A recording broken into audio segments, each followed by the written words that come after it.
नमस्कार, मैं नेहा। आप देख रहे हैं आदर्श news Bihar. Prashant Kishor health bulletin. अस्पताल के डॉक्टर रविशंकर बोले, हम प्रशांत किशोर से कह रहे हैं कि खाना खा ले, लेकिन वे अपने निर्णय पर है कायम। आईवी के जरिए न्यूट्रिशन दवाइयां दे रहे हैं, अभी डिस्चार्ज करने की कोई बात नहीं। जन स्वराज के सूत्रधार प्रशांत किशोर की कंडीशन अस्थायी लेकिन चिंताजनक, आईसीयू में होने के बावजूद अनशन न तोड़ने पर है। अटल पवन वर्मा, वे जिन युवाओं के लिए बैठे हैं, वे प्रशांत जी से आग्रह करें कि वे अपना अनशन तोड़ दे, क्योंकि ये लड़ाई बहुत लंबी है और प्रशांत जी का स्वस्थ रहना सबसे जरूरी है। जयप्रभात मेदांता हॉस्पिटल के medical director doctor Ravishankar Singh, पूर्व राज्यसभा सदस्य पवन वर्मा, वरिष्ठ अधिवक्ता वाईवी गिरी ने मंगलवार की रात 9 बजे जन स्वराज के सूत्रधार प्रशांत किशोर के स्वास्थ्य की जानकारी दी। डॉक्टर रविशंकर ने कहा कि आगे क्या होगा कहना मुश्किल है, आगे चीजें कॉम्प्लिकेटेड हो सकती है। हम उनसे कह रहे हैं कि खाने खा ले, लेकिन वे अपने निर्णय पर कायम हैं। अभी आईवी के जरिए न्यूट्रिशन व दवाइयां दे रहे हैं, अभी स्थिति ठीक है, लेकिन हम बार बार उनसे कह रहे हैं कि खाना खाए ताकि हमारा काम आसान हो सके। टेस्ट रिपोर्ट्स आ गए हैं, उसके बाद 2 नई दवाइयां भी देंगे। तबीयत ठीक रहती है तो उसके बाद ही हम उन्हें आईसीयू से बाहर लेकर आएंगे, अभी डिस्चार्ज करने की बात नहीं कर रहे हैं। पूर्व राज्यसभा सदस्य पवन वर्मा ने कहा कि जन स्वराज के सूत्रधार प्रशांत किशोर की कंडीशन अस्थायी है लेकिन चिंताजनक है। वे आईसीयू में है और अपना अनशन न तोड़ने पर अटल है। हमने उनसे आग्रह किया कि वे अपना अनशन तोड़ दे और उसके कारण भी बताए। आपकी मुहिम बिहार में बुनियादी परिवर्तन लाने की है। ये लड़ाई लंबी है और उसके लिए ऊर्जा चाहिए। आप 5 दिनों से अनशन पर है, आप आईसीयू में हैं, बावजूद प्रशांत किशोर अपना निर्णय बदलने को तैयार नहीं है। मैं नीतीश जी से के साथ लंबे समय तक जुड़ा रहा, उनका सलाहकार भी रहा। मुख्यमंत्री का 5 अभ्यर्थियों से मिलने से इनकार किया, उनका सुनवाई न देना। मैं इस पर टिप्पणी करना चाहता हूं कि ये प्रशासनिक असंवेदनशीलता का प्रमाण देता है, जो गलत है। मैं उसकी आलोचना करता हूं। हम प्रशांत किशोर जी से आग्रह करेंगे कि इस लड़ाई के लिए उनका स्वस्थ रहना जरूरी है। आईसीयू में रखकर भी अनशन करेंगे तो वे स्वस्थ कैसे रहेंगे। बीपीएससी के कुछ अभ्यर्थी हमारे पास कल भी और आज भी आए थे। हम विचार कर रहे हैं कि मुद्दे को हाईकोर्ट में ले जाए। वाईवी गिरी, वरिष्ठ अधिवक्ता वाईवी गिरी ने कहा कि कल जब बेल को लेकर बहस हो रही थी, तभी मैंने प्रशांत किशोर को कहा था कि आप जेल जा रहे हैं और कंडीशन नहीं माना जा रहा है तो आप जेल में अपना अनशन तोड़ दे। बिहार के लोगों की उनकी जरूरत है। हम कहेंगे कि वे जिन युवाओं के लिए बैठे हैं, वे प्रशांत जी से आग्रह करें कि वे अपना अनशन तोड़ दे, क्योंकि ये लड़ाई बहुत लंबी है। फिर कुछ दिनों के बाद जब वे ठीक हो जाएं, तो इस लड़ाई को फिर से शुरू किया जाएगा। अब समय आ गया है कि हम लोग न्यायपालिका का दरवाजा खटखटाएं। बीपीएससी के कुछ अभ्यर्थी हमारे पास कल भी आज भी आए थे। हम लोग मिलकर विचार कर रहे हैं कि इस मुद्दे को हाईकोर्ट में ले जाएं। हम प्रशांत जी से आग्रह करना चाहते हैं कि जब हम न्याय का दरवाजा खटखटा रहे हैं तो हम अपना अनशन तोड़कर बिहार के विकास के लिए सहयोग करना चाहिए। संवाददाता शंभू कुमार महतो। सबसे पहले देखने के लिए हमारे चैनल को लाइक और शेयर, फेसबुक पेज पर देख रहे हैं तो फॉलो, लाइक और शेयर करना ना भूले, और कर लिए हैं तो धन्यवाद। वाईवी गिरी जन स्वराज से जुड़े हुए हैं, हमारे अध्यक्ष हैं, हमारे किशोर जी हैं, पवन वर्मा जी फॉर्मर एम्बेसडर और फॉर्मर मेंबर ऑफ राज्यसभा और देश के जाने माने विद्वान में इनका स्थान है। ये आए और प्रशांत जी को देखे और प्रशांत जी को कुछ सलाह दिया इन्होंने, जो बिहार के इंटरेस्ट में है। इसके लिए हम ये धन्यवाद के पात्र हैं। जहाँ तक मेरा सवाल है, मैं कल से जब बेल का आर्गुमेंट हो रहा था, मैं आर्गुमेंट कर रहा था, वहीं मैंने उनसे कहा था कि यदि जेल जा रहे हैं, आपको कंडीशन एक्सेप्ट नहीं हो रहे हैं, तो जेल जा रहे हैं तो कम से कम जेल में अनशन तोड़ दीजिए। हमारा कहने का मतलब ये था कि बिहार को एक मजबूत प्रशांत किशोर की आवश्यकता है, स्वस्थ प्रशांत किशोर की आवश्यकता है। बिहार में जो पिछड़ापन को दूर करने के लिए, शिक्षा को आगे बढ़ाने के लिए हम तो कहेंगे कि हमारे विद्यार्थी और अभ्यर्थी जितने हैं, जिनके लिए वो अनशन पर बैठे हुए हैं, और अब इस स्थिति में आ गई है कि उनकी तबीयत ठीक नहीं है। मैं उनसे भी अनुरोध करूंगा कि वो लोग प्रशांत जी को इंसिस्ट करें कि वो अपना अनशन तोड़ दें और फिर लड़ाई बहुत लंबी है, फिर कुछ दिन के बाद जब वो ठीक हो जाए, लड़ाई का अंत नहीं है, फिर शुरू किया जाएगा। और कुछ लड़के, आप लोग बता दो, कुछ लड़के लोग और कुछ विद्यार्थी और हमारे कुछ जनसरोजी भाई सब लोग चाहते हैं कि जब कार्यपालिका 3 विंग होता है, लेजिस्लेचर, कार्यपालिका और न्यायपालिका, तो इसमें लेजिस्लेचर का इशू नहीं है, लेकिन इस सिचुएशन को कार्यपालिका कंप्लीटली फेल, मैलाफाइडली फेल हो गई है और चाहती है कि फिजल आउट करा दिया जाए।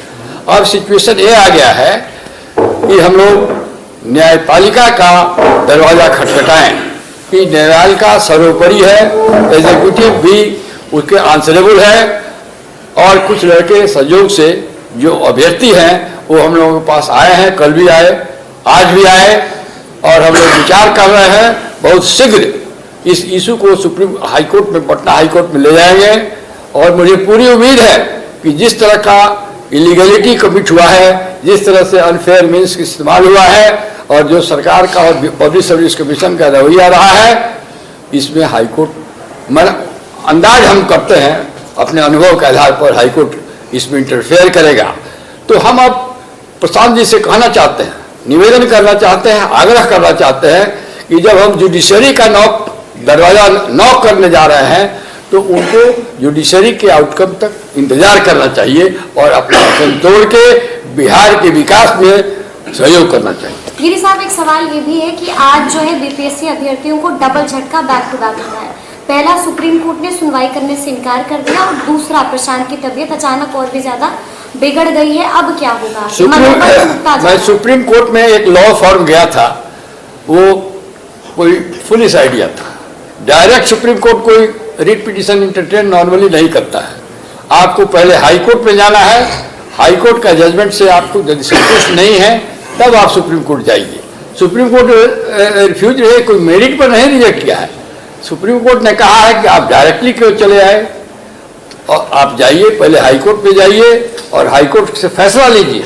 हो सकता है कि आपको न्याय हाई कोर्ट में ही मिल जाए, तो क्यों सुप्रीम कोर्ट चले आए हैं। इसलिए ऑर्डिनरली रिट पिटिशंस आर्टिकल 32 में जो डायरेक्ट सुप्रीम कोर्ट होता है इंटरटेन नहीं करता है, accept बिरले।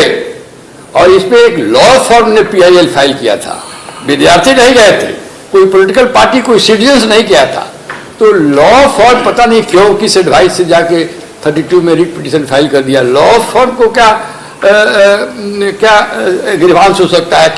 Law form is not an aggrieved person, therefore Supreme Court has rightly not interfered with, but on merit High Court there is a possibility, according to my experience, I have also experience of 52 years at the bar, that this is a case in which malafide is writ large, High Court may interfere, there is every chance. Shankar हैं हमारे साथ, तो मैं चाहूंगा कि पहले doctor Ravishankar आप बताएं क्या हालत है उनकी। आगे चीज़ें कॉम्प्लिकेट हो सकती हैं, आगे क्या हो गए तो कहना मुश्किल होगा, बट आगे चीज़ें कॉम्प्लिकेट हो सकती हैं। अनशन जब जारी रहेगा तो शरीर में कीटोन बॉडीज बनती हैं जिनसे ब्रेन पे इफेक्ट होता है, तो ये सब चीज़ें आगे हो सकती हैं। हम लोग उनको इंसिस्ट कर रहे हैं कि वो अपना खाना लेना शुरू कर दें, बट अगेन पॉलिटिकल डिसीजन है उनका, तो वो उसको कंटिन्यू कर रहे हैं। अभी स्थिति उनकी सामान्य है, हम लोग मैनेज कर रहे हैं इसमें ऑब्जर्वेशन के लिए। IV के थ्रू उनको हम लोग न्यूट्रिशन या बाकी सब चीज़ें, दवाइयाँ सब दे रहे हैं, तो स्थिति अभी ठीक है, अभी मैनेज किया जा रहा है। बट हम लोग बार बार उनको इंसिस्ट करें कि भाई आप खाना शुरू कर दें ताकि हमारा काम आसान हो जाए, otherwise will maintain on IV। Test reports आ गए? टेस्ट रिपोर्ट्स क्या कुछ है उसके लिए थोड़ा सा चिंताजनक इन सेंस, देखिए अगर चीज़ें कंटिन्यू हो रही हैं तो वो जब तक, कल हम लोग रिस्पॉन्ड करेंगे कि जो दवाइयाँ हमने शुरू करी हैं टेस्ट के बाद में, they will start responding. We hope that they start responding and he should be okay. तो उसके बाद ही फिर आप लोग फैसला लीजिएगा कि डिस्चार्ज करेंगे? Of course. पहले तो उनको स्टेप डाउन करेंगे, ICU से लाके बाहर लेके आएंगे, फिर उनको यानी कि कल दोपहर तक कोशिश करेंगे। श्योर डिस्चार्ज होने की उम्मीद है सर? अभी तो डिस्चार्ज करने की बात नहीं कर रहे हैं हम लोग, अभी तो ICU में ही है। मैं आप लोग से मैं ज्यादातर तो परिचित हूँ, और जिन लोग से नहीं मिला हूँ अभी हम प्रशांत जी से मिल के आ रहे हैं और उनकी कंडीशन स्थायी है पर अभी भी चिंताजनक है। डॉक्टर शंकर हमारे साथ, रविशंकर जी बैठे हैं, वो आपको और विस्तार में बताएंगे। वो आईसीयू में हैं और अपना अनशन न तोड़ने पर अटल है। हम पार्टी से जुड़े होने के बाद के अलावा सीनियर हैं, उनसे हमने आग्रह किया उनसे कि वो अपना अनशन अब तोड़े और उसके कारण भी हमने बताए। हमने कहा आपका जो मुहिम है आपकी, वो बिहार में एक बुनियादी परिवर्तन लाने की है, जिसमें युवाओं का जो मसला है, जो उनके साथ खिलवाड़ हो रहा है आज, वो भी एक बहुत बड़ा मसला है। पर बहुत से और बुनियादी बदलाव लाने की जरूरत है और ये लड़ाई लंबी है और आपको उसके लिए ऊर्जा चाहिए। तो आप अगर अनशन पे रहेंगे, कुछ खाएंगे नहीं, आज 5वां दिन हो चुका है, आप आईसीयू में हैं, तो आग्रह हमने किया वो अभी अपना निर्णय बदलने को तैयार नहीं है। हमने उनको बधाई भी दी कि जिस एकाग्रता से, जिस त्याग से, जिस साहस से, जिस निष्ठा से उन्होंने युवाओं के हित में मुख्य धारा में लाए हैं, वो बिहार में ही नहीं पूरे देश में जो उनके साथ हुआ है, उसके लिए हमने उनको बधाई दी। और खास तौर पे हमने उनको बधाई इस बात पे दी कि जब आपको बेल मिली और वो कंडीशनल बेल थी, तो आपने उसको ना करा, क्योंकि विरोध करना संवैधानिक ढंग से, शांतिपूर्ण ढंग से, ये तो हमारा एक हर नागरिक का अधिकार है। और बेल मिलने के बाद भी वो आप अनशन पर बैठे। तो इसलिए हमने कहा कि अभी आपको ये लड़ाई और लंबी लड़नी है। युवा तो आपके साथ हैं, क्योंकि आपकी जो ट्रांसपेरेंसी से आपने उनकी तरफ जो कमिटमेंट दिखाया वो साबित है। पर साथ में ये भी आग्रह किया कि वो अपना अनशन तोड़े। मैं एक बात और आखिर में कहना चाहता हूं, और वो ये है कि देखिए, मैं नीतीश कुमार जी से बहुत लंबे समय तक जुड़ा रहा। जब मैंने भारतीय विदेश सेवा से त्यागपत्र दिया तो मैं उन्हीं के साथ जुड़ा था, उनका सलाहकार भी बना था, और मेरा निजी उनके साथ रिश्ता जो भी हो। पर मैं ये टिप्पणी जरूर करना चाहता हूं कि मुख्यमंत्री 5 अभ्यर्थियों से, युवाओं से मिलने से इनकार करें, उनको सुनवाई ना दें, वो एक ऐसी प्रशासनिक असंवेदनशीलता का प्रमाण देता है जो मैं समझता हूं सरासर गलत है। और मैं उसकी आलोचना करता हूं। मैं ज्यादा राजनीति पर निजी आरोप किसी पर नहीं लगाता हूं, ना पहले लगाता था ना अब। पर आप देश के मुख्यमंत्री हैं, you are the guardian of the state, और यहां युवाओं का जो भविष्य है वही डेंजर में है।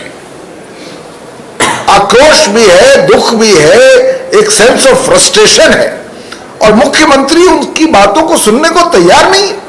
और लाठीचार्ज जिस तरह से हुआ, तो खैर जो बात हो चुकी सो हो चुकी।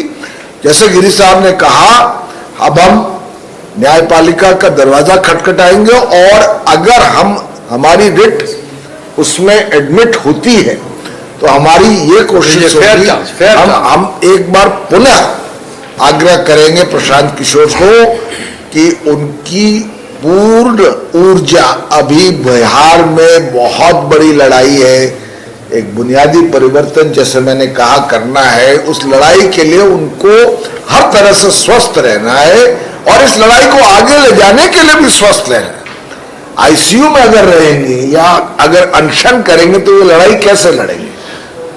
वो बड़े जिद्दी आदमी है, मैं उनको बहुत दिन से जानता हूं, मान नहीं रहे हैं, पर मनवाना मेरा काम है बिहार के हित में, बिहार के युवाओं के हित में। अब देखते हैं वो क्या निर्णय लेते हैं, पर अपनी तरफ से गिरी साहब ने और हमने जो उनसे कहना था कह दिया और आप लोग को उनकी स्थिति पर अवगत कर दिया। धन्यवाद।